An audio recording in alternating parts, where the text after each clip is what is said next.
فرش التراب يضمني. اس لیے کہ منافق کا کوئی عمل قبول نہیں. منافق تو وہ مائنس ویلیو ہے، اس کے ساتھ کوئی نیکی قبول ہو نہیں سکتی. کیا عبداللہ ابن ابی کی نمازیں قبول ہوئیں؟ اگرچہ وہ نماز حضور کی امامت میں ادا کی جا رہی ہے، لیکن کیا اس کی نماز قبول ہو سکتی تھی؟ وہ آپ کو یاد ہوگا واقعہ، جب مرا ہے وہ شخص رئیس المنافقین عبداللہ ابن ابی، اس کے بیٹے ہیں عبداللہ ابن ابی، وہ مومن صادق، نوجوان نہایت صالح.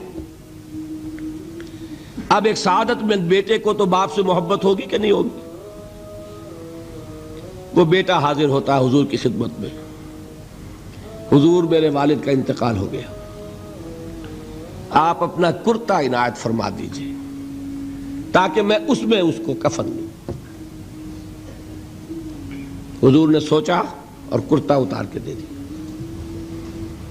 حضرت عمر کھڑے ہو گئے. وہ تو تھے نا، ان کا جلال اور ضبط نہیں کر سکتے تھے. ان کا وہ انداز تھا جو حضرت موسیٰ کا تھا.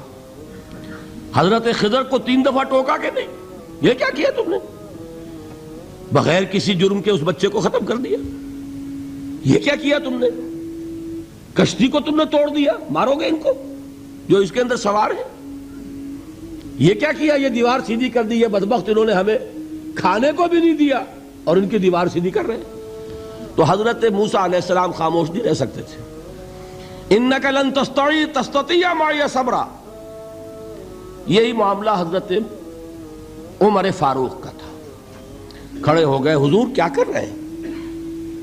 اس دشمن خدا کو آپ اپنا کرتا دے رہے ہیں.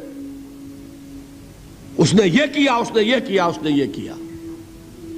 حضور مسکرا کر فرماتے ہیں، عمر میرا کرتا اسے اللہ کے عذاب سے نہیں بچا سکے گا. کبھی سنا آپ نے؟ لیکن ایک ہے مروت، ایک ہے شرافت. اس نیک اور صالح نوجوان نے آ کر مجھ سے ایک بات کہی، مجھ سے سوال کیا نا، کیا میری شرافت اور مروت اسے گوارا کر سکتی ہے کہ اس کا ہاتھ میں خالی لوٹا دوں؟ لیکن یہ نہیں کہ میرا کرتا اسے عذاب سے بچا لے گا. لیس للانسان الا ما سعى وان سعيه سوف يرى. نہیں ہے انسان کے لیے مگر وہی کچھ جس کے لیے اس نے محنت کی، بھاگ دوڑ کی. جو کمائی کی ہے وہی ملے گا، اور جو کمائی ہے وہ ضائع نہیں کی جائے گی، وہ دکھا دی جائے گی. یہ ہے تمہاری کمائی. تو انسان کا معاملہ تو عمل سے ہے نا. اور میں یہ بھی بتا دوں، لطیف باتیں ہیں یہ کرتا حضور نے دیا کیوں؟ ایک تو آپ کی شرافت اور مروت. اسی شرافت اور مروت کا ایک اور پہلو یہ تھا، حضور اس شخص کا ایک احسان اپنے اوپر سمجھتے تھے. غزوہ بدر میں حضرت عباس حضور کے چچا کفار کی طرف سے آئے تھے، ایمان نہیں لائے تھے اس وقت تک، اور وہ اسیران بدر میں تھے. بدر کی جنگ کے بعد جو قیدی تھے ان میں عباس بھی ہیں رضی اللہ تعالی عنہ. ان کو پاس کرتا نہیں تھا، کرتے کی ضرورت پیش آئی. وہ طویل القامت انسان تھے. عبداللہ ابن ابی نے اس وقت کرتا دیا تھا عباس کو. اس کو محمد الرسول اللہ اپنے اوپر ایک احسان سمجھتے تھے کہ میرے چچا کو اس شخص نے ایک وقت میں کرتا دیا تھا. آج در حقیقت محمد الرسول اللہ صلی اللہ علیہ وسلم نے اپنے اس احسان کا بدلہ چکایا.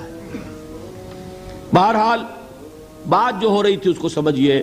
منافق اندر جو کچھ ہے وہ ہے اور اللہ جانتا ہے. اللہ کا رسول جانتا تھا لیکن اس نے اس کو چھپایا اور تاکید کر دی، جس کو بتایا بھی. ایک صاحب ہے حضرت حذیفہ ابن یمان. کچھ منافقوں کے نام بتا دیے تھے آپ نے. یہ میں واقعہ آپ کو پورا سناؤں گا جبکہ نفاق پر گفتگو ہوگی. لیکن ساتھ ہی کہہ دیا تھا دیکھنا کسی کو بتانا نہیں، یہ میرا راز ہے تمہارے پاس. اب لوگ ان سے پوچھتے بھی تھے، وہ بتاتے نہیں تھے. ان کا نام پڑ گیا صاحب سر النبی. یہ نبی کے رازدان ہیں، ان کے پاس نبی کا ایک راز ہے، وہ راز ہی رہا. هي الحلقات تحفظني بآيات من القرآن، هي الحلقات تملأني بحب المصطفى العدنان، هي الحلقات تحفظني